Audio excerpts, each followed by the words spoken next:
Welcome to Innovating Clinical Trials, the podcast designed for clinical research professionals eager to deepen their understanding of clinical trials through concise, insightful segments. Join your hosts, Eves and Ted Trafford, as they uncover the core issues in clinical research, reflect on the industry, and challenge conventional wisdom.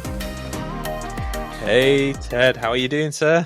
I'm doing really good today. Really good. It's a beautiful summer day.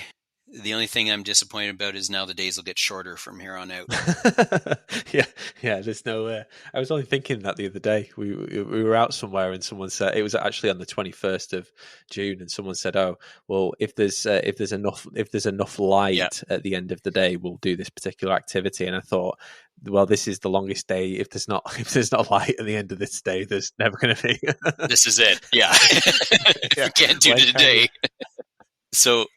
Yeah, I was thinking about movies, and do you have a favorite movie? Oh, there's a few that come to mind. I love the film Limitless.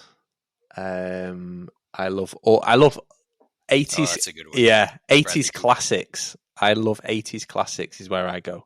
Oh, we're gonna dig into that later.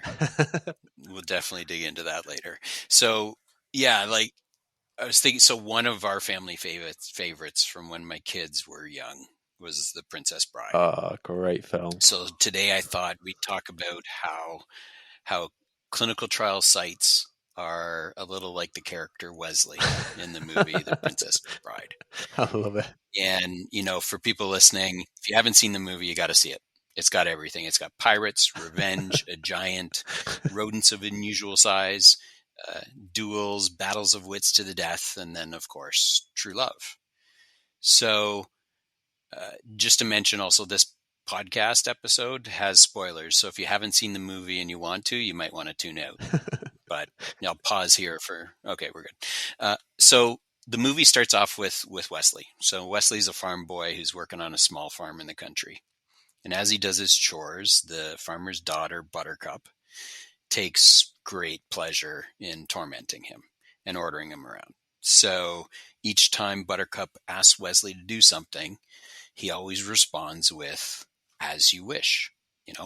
Polish my horse's saddle, Wesley. As you wish. Farm boy, fill these with water. As you wish. So unfortunately, the farm boy then goes on to take a job on a ship, and the ship is attacked by the dread pirate Roberts. The movie continues. Princess is kidnapped by the evil mastermind Vicini, and Vicini is helped with his cronies, the giant Fezzik, and of course the iconic Inigo Montoya. You killed my father. Prepare to die. Great line. Oh, good. You've seen it. I love it. So they've kidnapped the Princess Buttercup, and all of a sudden this man in black appears.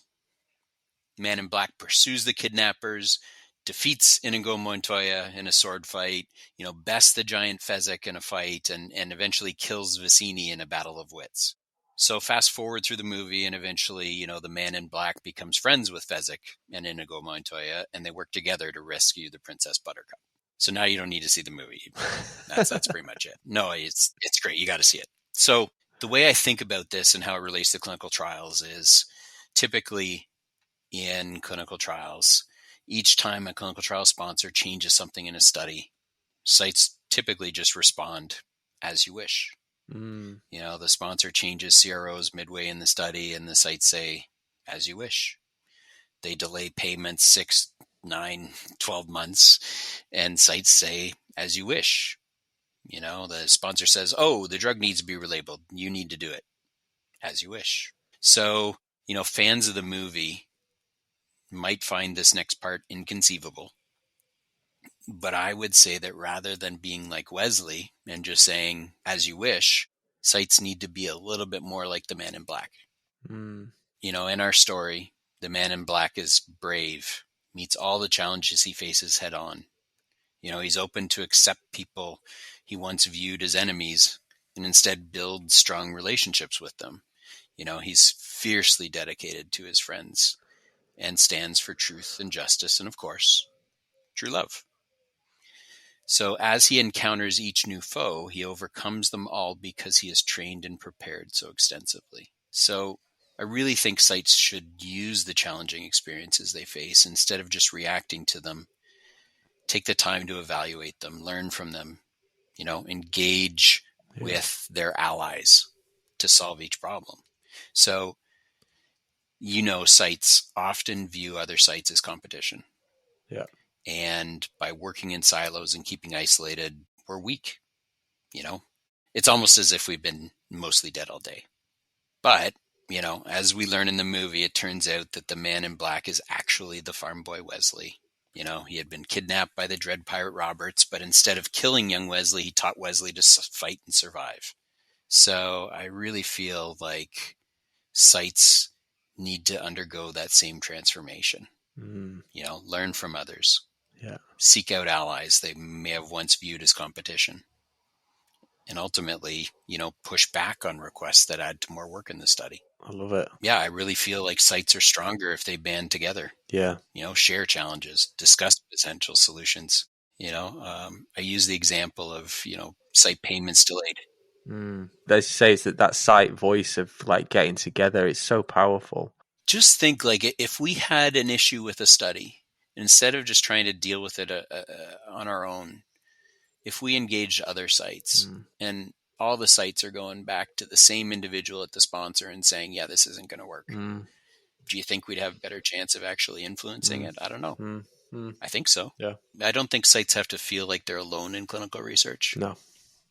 I think that especially now with how connected we all can be, it's, I think a little easier to connect with other sites like at an investigator meeting and share and learn from each other.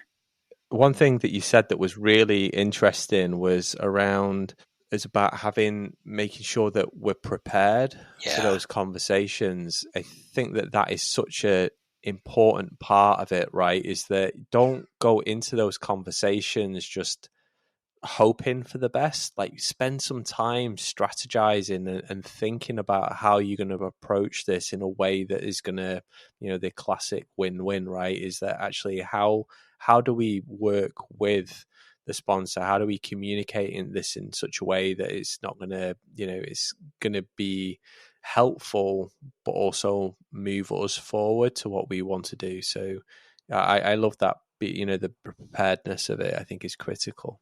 Yeah, it absolutely is. And also to approach a situation and know, here's the ideal outcome. But if I can't achieve that, what's something else that might be acceptable? So not to just go in with one plan, but to have a backup plan if it doesn't work out. Yeah. I now need to go and watch The Princess Bride again. Yep. Make sure you quote all the lines irritate your kids. I love it.